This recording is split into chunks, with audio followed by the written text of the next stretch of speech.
Hallo julle, ek is so opgewonde om vandag saam met julle tyd te spandeer. Ons gaan baie pret hê en lekker leer. So, ek is seker ons almal ken die storie van Adam en Eva. Aan die begin was die aarde woes en leeg gewees. En toe kom sit die Here die son, die maan en die sterre in hul plek.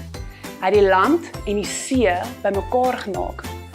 En so het hy ook mense en diere en plante gemaak.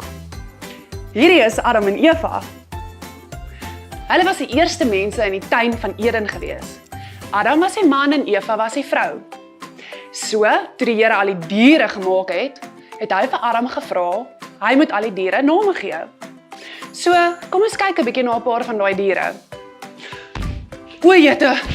O! Raai wat se dier is dit? Julle is reg. Dit is 'n olifant. Wat se geluid maak 'n olifant? 'n Olifant trompeter. Is dit 'n vreemde woord? Dis vir my bietjie vreemd. 'n Olifant trompeter en sy versamelnaam is 'n trop. Olifante.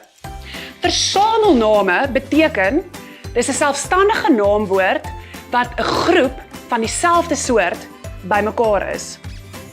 Goed. Kom ons kyk na die volgende. O, julle is reg.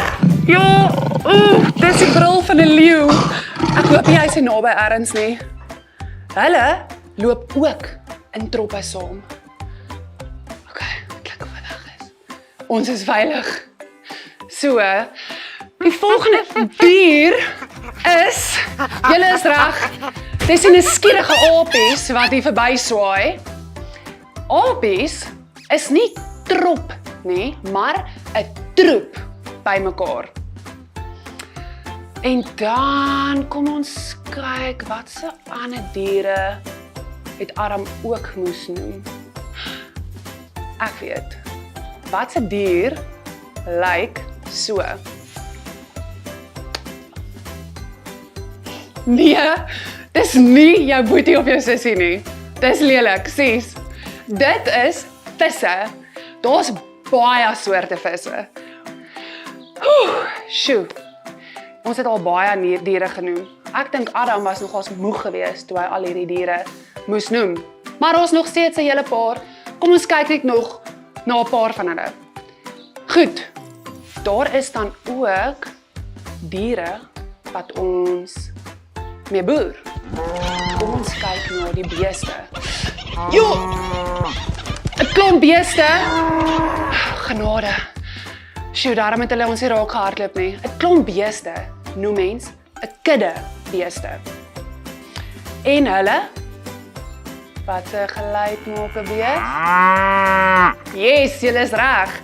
'n bees bulk. Dis ook 'n vreemde woord vir my. Bulk. Goed. Dan kyk ons na kleiner diertjies. Wat is die kleinste diertjie wat jy ken? Die Here praat baie van hom in die Bybel. Hy's 'n baie flikse dier. Dis reg. Dis 'n muur. Sjoe, ek het nou net 'n gediggie aan mekaar geslaan. So, mure bly in kolonies saam. En ek weet nou nie van jou nie, maar ek weet nie dat hulle regtig die geluid van 'n muur iets noem nie. As jy weet van iets, laat weet ons. Ons het nou na 'n hele paar diere gekyk. En ek dink, dis redelik genoeg. Adam is moeg en so is ek ook. Baie dankie vir julle tyd. Ek wil vir julle los met 'n vers. Efesiërs 5 vers 1 sê: Wees navolgers van God, soos geliefde kinders. Die Here het ons baie lief. Toe hy ons maak, het hy ons intentioneel gemaak om ons as sy kinders te hê. Hy het jou baie lief en so moet ons ook navolgers van God wees, soos geliefde kinders. Baie dankie vir julle tyd. Tot ons mekaar weer sien.